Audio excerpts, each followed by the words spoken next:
If you've got $50,000 to buy an SUV, there are plenty of options open to you. If you want a practical, family-friendly and peppy all-wheel drive SUV, something like this, the Subaru Forester XT, could well float your boat. It's priced from just under $50K. Or if you prefer something from Europe, something that's a little bit more premium, and perhaps something that's a little bit smaller, you could try this, the Bmw X1. It starts from just over 50 grand, so the gap between Europe and Japan, it's not as far as you might have thought. And there's something you get with the Bmw X1 that you don't get with the Subaru. That's bucket loads of brand cachet. And believe it or not, that's as important to some people as how the car drives. So we've brought these two SUVs together to answer a question. Should you go for the Japanese value for money model, or is there a bit more to the European offering than just the badge? A Subaru versus a BMW? It's not as mad as you might think. These two models are close on price and they've both got turbocharged petrol engines, but there's a crucial difference between the two. Hang on, before we hit the road, that's front-wheel drive, isn't it? This is indeed. So it's not really an SUV, it's more of a hatchback or a station wagon. Hang on a second, Mr. Subaru fanatic. This is a hardcore off-roader, is it? A proper four-wheel drive? Look, let's be honest, hardly anyone takes their serious four-wheel drives that far off the beaten track, let alone these sorts of SUVs. This is true. Maybe dirt roads, but not mountain climbs or serious mudslinging. So, what better way to find out the stability differences between the front drive Bimmer and the all-wheel drive Subi than to drive them outside of the urban confines? See, this is the sort of stuff that buyers will likely encounter. Dirt roads, slippery surfaces, that kind of stuff. And with all-wheel drive, you've got the added peace of mind that you'll be able to deal with that sort of stuff much more easily than you would in a two-wheel drive SUV. However, for the 1 or 2 days a year that you might, and I stress might, need all-wheel drive, you're actually lugging around an all-wheel drive system that you don't really need day to day. And that means added weight and a little bit of added mechanical complexity. And with a two-wheel drive SUV, you're lugging around a little bit less extra weight, which means theoretically you'll use less fuel. On the topic of weight, the Subaru is a fair bit porkier than the BMW. In fact, it's 172 kilos heavier, and you can feel that extra weight when you push it, even though it has a power and torque advantage over the German. Now, both these SUVs are powered by 2-litre turbocharged petrol engines. The Forester gets 177 kilowatts and 350 newton meters, while the BMW gets 141 kilowatts and 280 newton meters. But remember that the X1 is lighter. Both these vehicles are automatic too. The BMW is only available with a conventional 8-speed automatic transmission, while the Subaru gets a constantly variable transmission, or CVT as we call it. The gearbox in the Subaru is good by CVT standards. They can be a bit slurry and slow to react, but the Subi's is cleaner in the way it behaves. But I'll admit it, the 8-speed auto in the BMW probably does a slightly better job of harnessing the power than the CVT does in this car. Still, this is a pretty quick thing. There's plenty of torque in the low to mid rev range, and being an all-wheel drive SUV, there's also plenty of traction. The BMW may not be as quick as the Subaru. The Germans even admit it, saying it's 0.2 of a second slower at 7.7 seconds from 0 to 100 kilometers an hour. Still, this X1 is no slouch, and it will exhibit some torque steer under hard throttle, and it'll spin the wheels a little bit if you mash the throttle as well, although there is exceptional grip from the quality Pirelli tyres that you've got. The BMW doesn't feel a whole lot smaller on the road, but it is considerably smaller in terms of dimensions. The Subaru is 15 centimetres longer, 13 centimetres taller, but it's 3 centimetres narrower than the BMW, and oddly, it has a shorter wheelbase than the German SUV too. To make sense of the size difference between the two, we first jumped into the Subaru. So, what's the space like back there? Well, I'm slouching a little bit, but if I sit up properly, it's pretty comfortable. There's plenty of room, good shoulder room, good headroom, toes, feet, there's plenty of room for the shoes.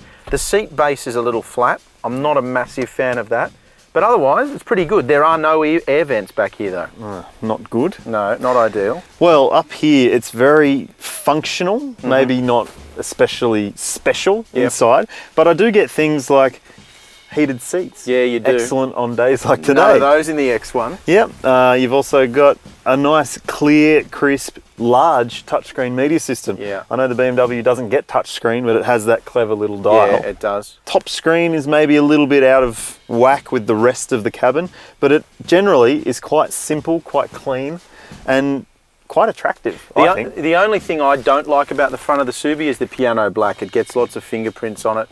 And it never looks clean, but apart from that, I reckon that front part of the cabin is really well executed. Yep, and the steering wheel's pretty nice in the hand as well. The Forester's boot will stow 422 litres with the seats up and 1,474 litres of luggage with the seats down, and it also has clever remote release seats. It does have a slightly higher floor than we'd like though.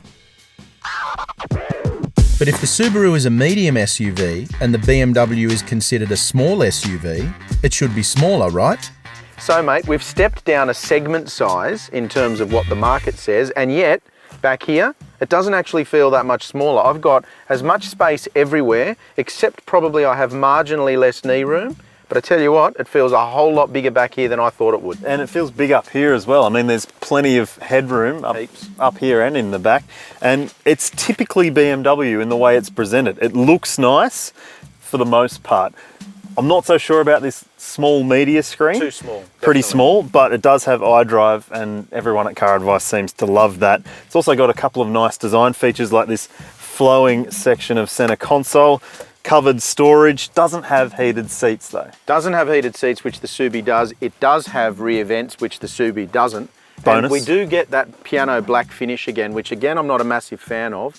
But I've got to say, the way it's put together and the ambience of the interior is still pretty classy, isn't it? The BMW also has remote release seats and will store 505 litres with the seats up and 1,550 litres with the seats down. But crucially, the second row seat bases are also adjustable fore and aft. So the Forester is pretty close to the BMW in most regards, but you can only learn so much sitting still. So we've decided to swap cars to see which one's better on the road. You might not take your Subaru or indeed your X1 off-road too far, but if you do head out of the urban areas into the country with this kind of terrain, this car, the Forester, starts to make a whole lot of sense. It's got a nice tall driving position, which means heaps of forward visibility, really safe. It's comfortable. It's actually really quiet. Even though the tyres aren't great, there's not a lot of road noise, even from coarse chip surfaces like what we were just on before. There's not a lot of wind noise, and right up to freeway speeds, 100 or 110, it's really quiet and refined. And it makes a really strong case for a long distance tourer because it's comfortable and it's so effortless to drive. So there's absolutely no doubt that the Forester is still as smart as a family SUV as it always was. And the BMW is surprisingly good on the open road as well, but it's more of a city slicker SUV. The BMW doesn't necessarily do anything offensive, but it just doesn't feel as mature a vehicle as the Subaru does. The engine lacks a little bit of power, we've pointed that out already, but generally it's got enough grunt for most people's day-to-day needs. It's not as refined an engine either. It feels like you hear a lot more of what's happening under the bonnet. You also hear a lot more of the road noise and wind noise at speed. The suspension transmits more bumps into the cabin as well. The ride just isn't quite as comfortable as it is in the Forester. And the steering's a bit heavier too. So if you started watching this twin test film thinking that the BMW was going to waltz all over the Subaru, well, guess what? It didn't actually quite turn out that way. There's really very little splitting these two cars, but for one, it feels more like you're buying a badge than a fully rounded product.